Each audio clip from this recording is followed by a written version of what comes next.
Okay, so today we're going to talk about writing complex characters. Now, obviously, there's a lot of videos about this, and they're all great videos. My only sort of I don't want to say negative or criticism of it really, but the big thing about those videos is oftentimes when they talk about writing complex characters, they reference characters from amazing movies. Now, that's great, but what a lot of people learn is that if you use like the Joker from The Dark Knight as your reference point to show how to write a complex character, when you actually sit down in front of your laptop and you're trying to implement those sort of like strategies into your character, you realize how much of it doesn't really work or apply. So when it comes to writing complex characters, and whenever I do workshops and we're focused on that, there's a few things that I kind of lay down that this is what you need to focus on from the start. And once you kind of establish and get a really good strong hold of these particular aspects, these pillars or this foundation of what a complex character is, in subsequent drafts, you can start figuring out more complexities and more depth to that character. One of the first things, though, before I really get started with this, is you have to write a first draft before you can really start writing a complex character. A lot of people try to put the cart before the horse type thing, or the horse before the cart. I can't fucking remember that saying, but they want to write a complex character before they write the first draft, or they want to have a complex character ready before they write a first draft. You can't do that. You can have complex ideas surrounding the character, but oftentimes when you write the first draft, a lot of it doesn't work, and you have to like figure out what's working and what's not. And from that aspect, then you can start building a complex character.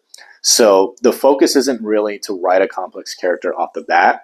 It's to establish sort of like the pillars and focus on that for the first draft, maybe even the second draft. And then from there, you're going to have what I call oftentimes discovery.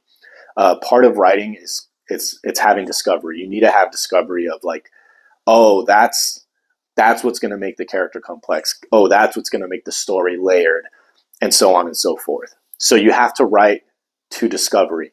And then once you get discovery, it becomes actually very, very easy.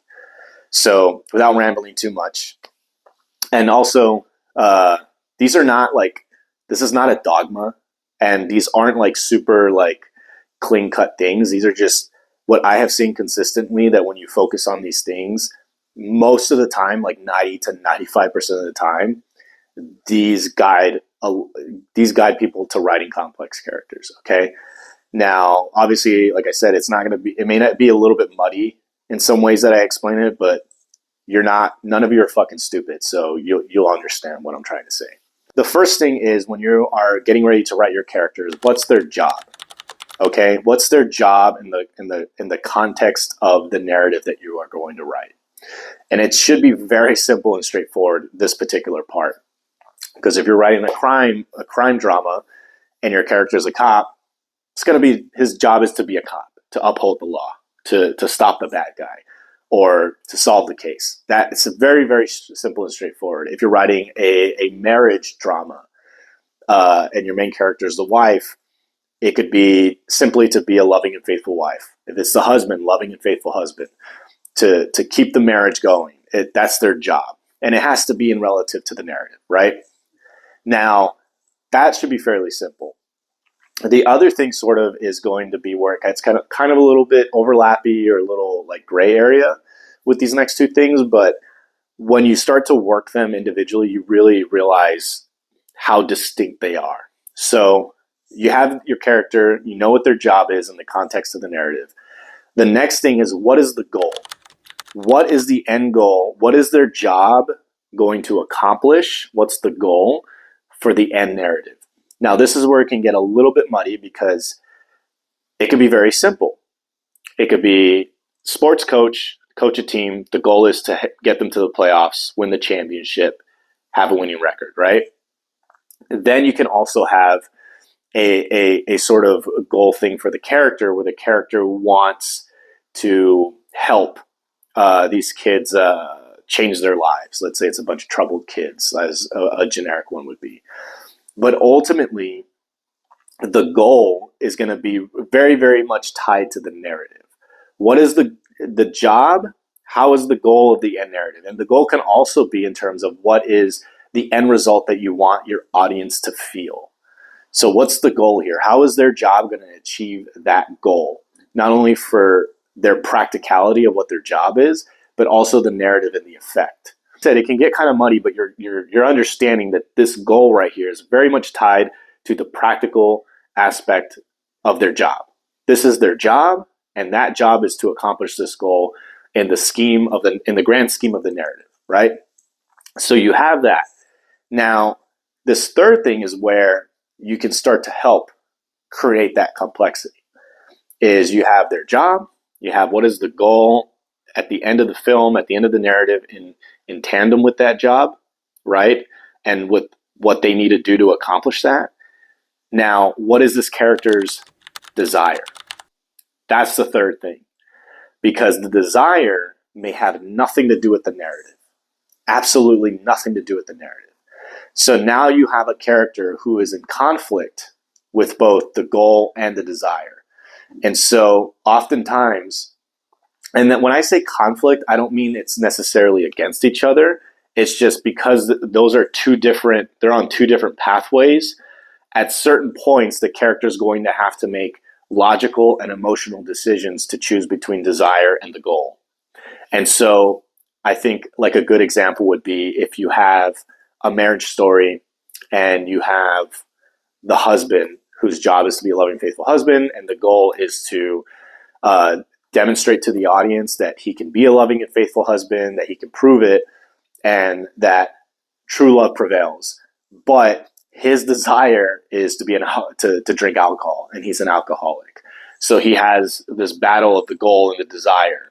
And his desire going to overpower the goal, or is the goal is going to win over the desire? And oftentimes, too, the desire goes through an evolution, because based on the narrative and plot, you can have it to where the desire continues to grow, or a desire kind of implodes on itself, and he has a new desire, which is to get clean and to stop being an alcoholic. And that's what kind of creates the complexity of it, because the audience experiences this evolution with him, where they see him go through the desire to be an alcoholic because he has too much of a connection to alcohol. And then he eventually de-evolves and re-evolves into somebody who has more of a desire to keep his marriage going, because he has a desire of romance and love and care for his wife. And so you can kind of that's where like the complexity comes in, because as the desire and the goal meet head to head, this character now has to, make a emotional and logical decision to see which he or she is going to commit to, while trying to stay in line with the job that they are tasked with being in the narrative. And that's the other part about, for you as a writer, is when you establish that they have a particular job in this narrative, you have to maintain that. You have to always be redirected to that all the time. There's a lot of times where you watch, movies or TV shows where it seems like halfway through, the job of the character kind of like drifts away and fades out, and suddenly it becomes this whole thing of like, yeah, I don't know what's going on. This character was, supposed to be doing this, but that doesn't seem important anymore. So when you're writing that first draft, when you stick to those three things, even though it's going to get very difficult and you're going to struggle at times to be like, well, I don't know how I'm going to, this is starting to get like too conflicting. That's kind of the part, because it's starting to become complex. It's starting to become a little messy. And so as you finish your first draft and you kind of go back and look, okay, were they doing their job? Was the job consistent throughout the narrative? Yes or no? Was the goal achieved at the end of it? Yes or no? And how often did the desire play a part in changing the narrative, changing their sort of trajectory through the story? Now, at the end of that, that's where you start, after that first draft, is you start making some changes. You can start changing the desire a little bit, because you're like, well, this desire that I thought this character had didn't really work well. It like combated the story too much. So what's a different desire that I can put in that will supplement the story or support the story a lot better, while also creating the sort of conflict that I need in order to make it an entertaining and worthwhile narrative to see. So obviously, as you can see, writing in general, like there's no simple way to do it, but all you can do is take very basic approaches to things and allow them to sort of get complex as they go. And as you do a really good job of sticking to those like approaches, once you really get to a comfortable space, second and third draft, I don't want to say you can abandon them, like I said earlier, but you can start putting them off to the side and start having a better idea of other things to kind of focus on in order to add complexity to your character. Because ultimately, at the end of the day, that is sort of how we operate as human beings. We have a literal job. We have certain goals that are like, in life that seem to be part of the narrative, whether it's get promotion at the job, make a lot of money getting that job, get married. Some of you want to have kids, or some of you don't want to have kids but want to have a certain particular life. And, that job is influential of that. But then at the same time, a lot of us have other desires outside of that, where it's like, well, I don't really want to work. I would just rather, be a woodworker, or, open up my own little restaurant and just, serve food as opposed to working in a corporate job. And you're in constant conflict with that desire. And in your own like legitimate real life narrative, complexities happen naturally as you continuously, rotate between those three things: your job, the goal of that, and your actual core desire. So when you're writing complex characters, that is really the first thing that you need to look at going into that first draft. What is their job in relation to this narrative? What is the end goal that you want at the end of the narrative in terms of like their job? And then what is the character's desire outside of that? And how does that continuously affect and, like I said, conflict with the job and the goal of the narrative? And how is it going to make them sort of battle between their decision making and their overall, trajectory towards their goal? So hopefully that is helpful. I say that every fucking time I end a video, so just get used to it.